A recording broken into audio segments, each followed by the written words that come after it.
Yo, what's up everybody? I'm KatoActual. I'm a retired military veteran, and since I've retired, I've got time to play one of my favorite games, Warframe. I also drop Destiny 2 content, Arc Raiders, anything with guns, bullets, shooters, and loot. So if you like that type of content, please do me a favor, like, follow, subscribe. Check me out on all my socials, all at KatoActual.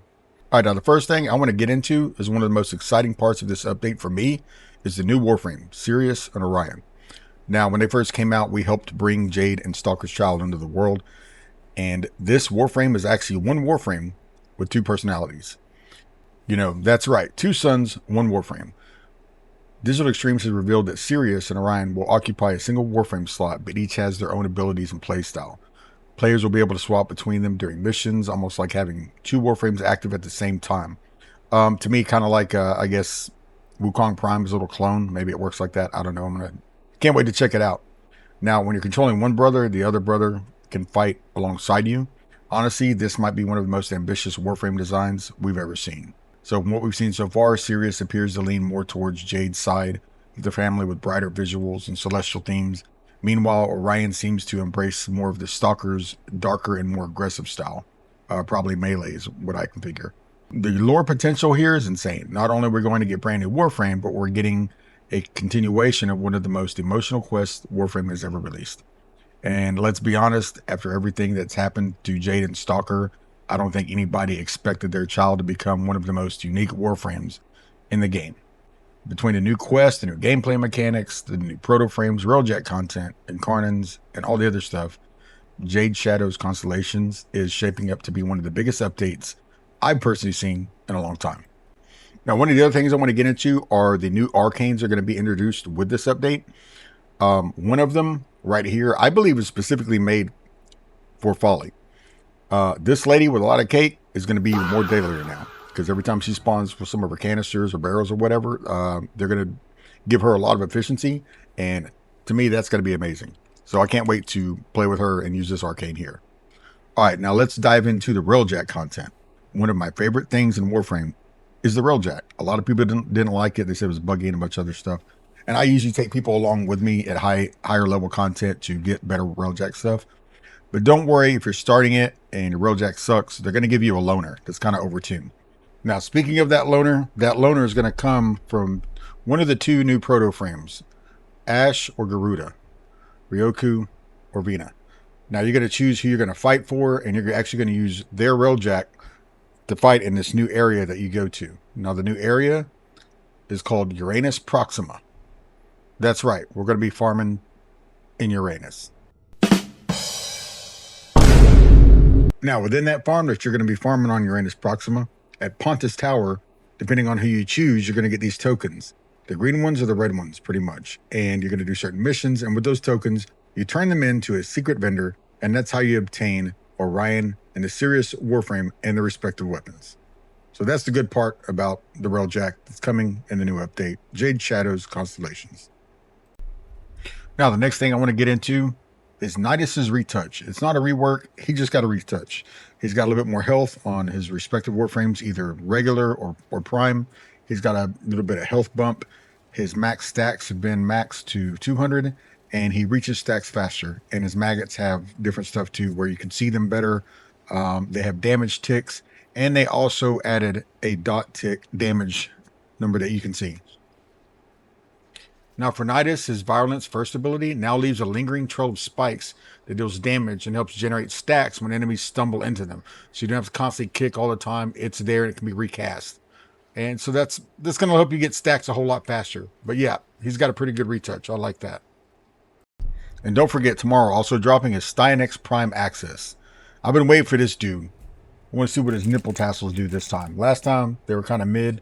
Hopefully they make them bigger. So when he starts swinging his weapon, his nipple tassels are swinging around too, slapping people in the face. You know, maybe to a Kuvalich or something. I can't wait to check that out. Styanax Prime.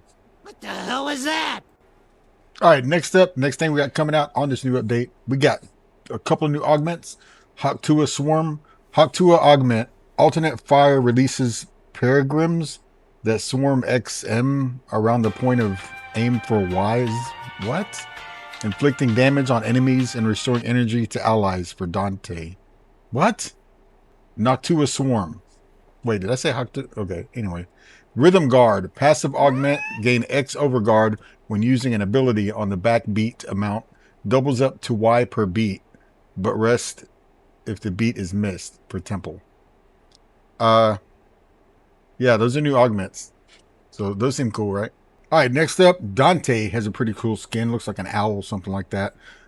His skin's dropping tomorrow too, so I'm definitely going to pick that up. So I'm going to go on Steam, use my credit card, and probably be like, why is there an $800,000 charge on my credit card? Dad, I'm a material girl. Get out of my house! all right, in case you didn't notice, the Dante skin was in full effect right there. It looks really great to me. But yeah, I am going to get it, and I am going to pick it up. And that's probably actual footage of my wife finding out how much I paid for it, along with the collection.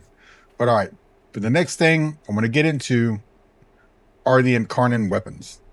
We've got 5 new Incarnon weapons for the Obex, for the Vectus, and a couple of other ones. I'm not going to get too deep into it because they showcased them under the dev stream. They look really great, and that's another thing I'm going to go and grind for with this new update. And let me know in the comments which one you think is probably going to be meta. I doubt it's going to be the Stug. Dude, if it's a Stug, I don't know what to say. Maybe it's going to be the Vectus, the sniper, because it's got a weird mechanic on it. But yeah, I like that too. Now, for the quality of life updates, one of the best ones that I like is they are giving us a new camera angle to where we can make the camera go further back. So if you bump up your FOV all the way in Warframe, which puts the camera behind you, because we noticed that a lot of our fashion frame items were getting in the way, and they noticed that too, and they want us to be able to see our character. Because if I'm paying a lot of money for a skin, you bet I want to see it the entire time that I'm playing. Because some of them, they're not cheap. Especially we got those new heirloom skins. You know you're going to want to see those on screen the entire time you're playing them. So that's cool there. But hopefully they don't nerf it, because if they see that it gives us better AoE potential because of aiming or something like that, they might bring it in more. I'm not for sure. But hopefully they don't mess with it. But I'm glad they did add some new camera angles so that way the camera can be further back. So it's true third person, in my opinion. All right, that's about it for the Jade Shadows Constellations update and my take on all the stuff they added. I really like it. I'm going to dive deep into it with my clan members. If you need a clan or you're new to the game, let me know. I've been playing for 9 years. I have a lot of stuff. We always help out new Tenno. And honestly, the community is known for that. They're really great for that. And I'm appreciative of that too myself. But hit me up, KatoActual on Warframe, or if you need a clan, let me know. We're going to dive deep into this. Now, for the last thing that a lot of people probably missed that's coming in with this update, I don't think it's part of it, but it's coming with it, is they are redoing the Warframe Referral program. You get new rewards now. The recruiter gets a bunch of stuff. Here it is on a list. And then the recruit, the new Tenno that you bring in, gets an affinity booster and a couple other items, which is going to help them get their Excalibur or whatever first Warframe they choose up to par really fast. And if you help them, that's a good thing too. So don't forget, they're redoing the referral program. If you need a referral, I'm going to pin my referral link into the comments. Let me know what you think about the update, what the first thing you're going to do. And another thing too that they added is the Eximus units in Steel Path Railjack missions are going to drop Steel Essences. So make sure you get in there fast to farm those before they nerf it, because you know they're going to. All right, well, I hope to see you in this update. My name is KatoActual, and I'll see you guys in the void.